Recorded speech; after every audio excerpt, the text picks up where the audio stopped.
सनातन धर्म का सबसे बड़ा पर्व है दीपावली।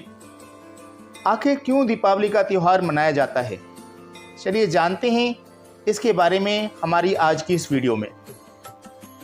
हिंदुस्तान पर्वों का देश है। भारत में विभिन्न संप्रदाय के लोगों के द्वारा हर माह त्यौहार मनाए जाते हैं और उतने शायद ही किसी देश में मनाए जाते होंगे।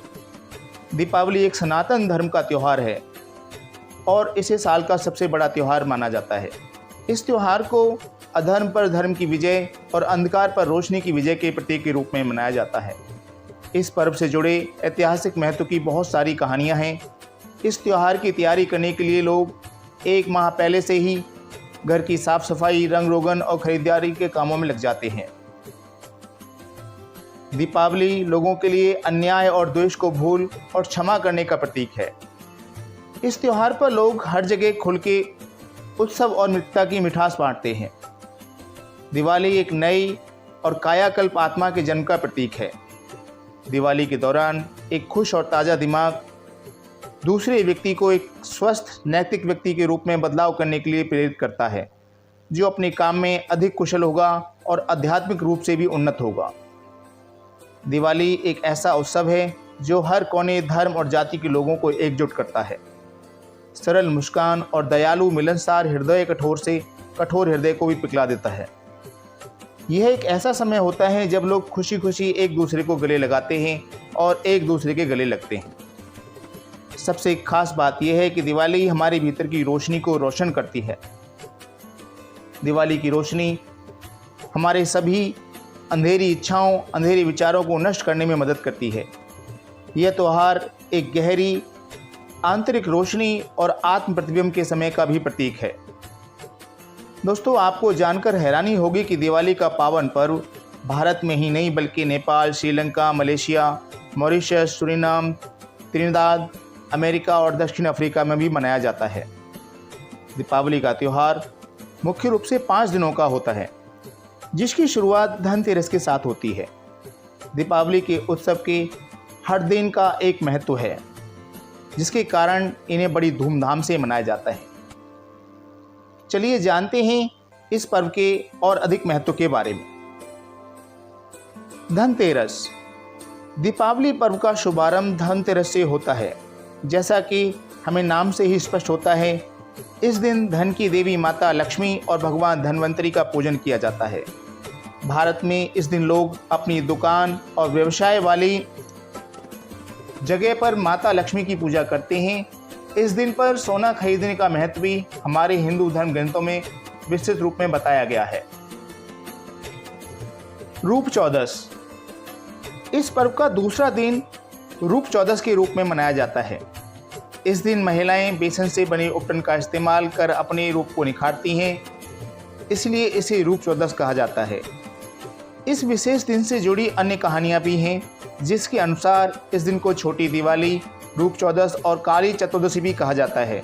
ऐसा माना जाता है कि कार्तिक माह की कृष्ण चतुर्दशी पर विधि विधान से पूजा करने वाले व्यक्ति को सभी पापों से मुक्ति मिल जाती है।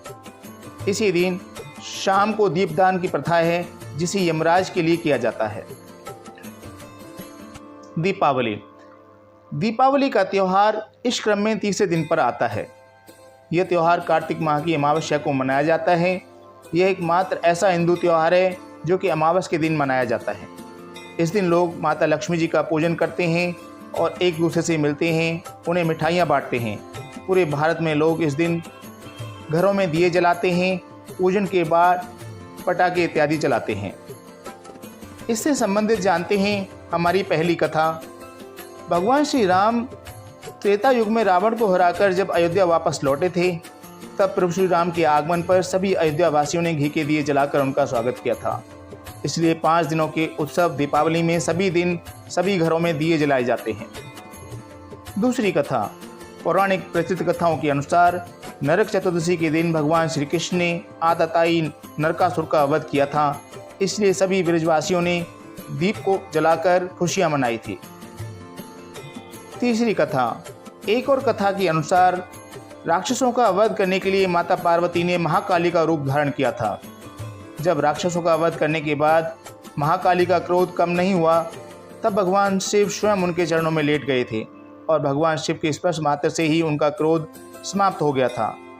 इसी की स्मृति में उनके शांत रूप माता लक्ष्मी जी की पूजा इस दिन की जाती है।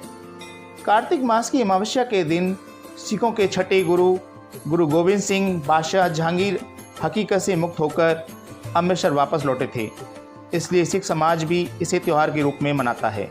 इतिहासकारों के अनुसार अमृतसर के स्वर्ण मंदिर का भी निर्माण दीपावली के दिन प्रारंभ हुआ था। सम्राट विक्रमादित्य का राज्याभिषेक भी कार्तिक मास की अमावस्या के दिन ही हुआ था, इसलिए सभी राज्यवासियों ने दीप जलाकर खुशियां मनाई थी।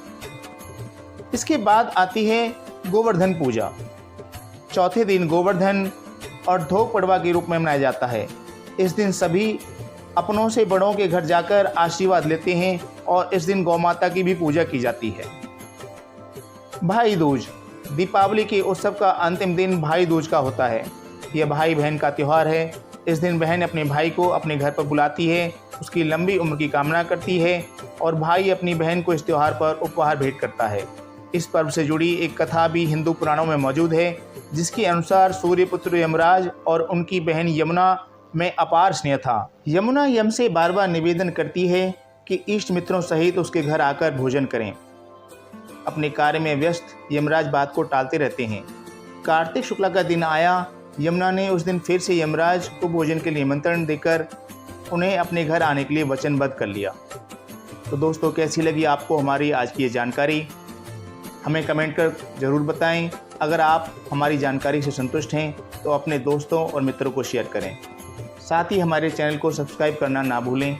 अपना कीमती समय देने के लिए बहुत बहुत धन्यवाद।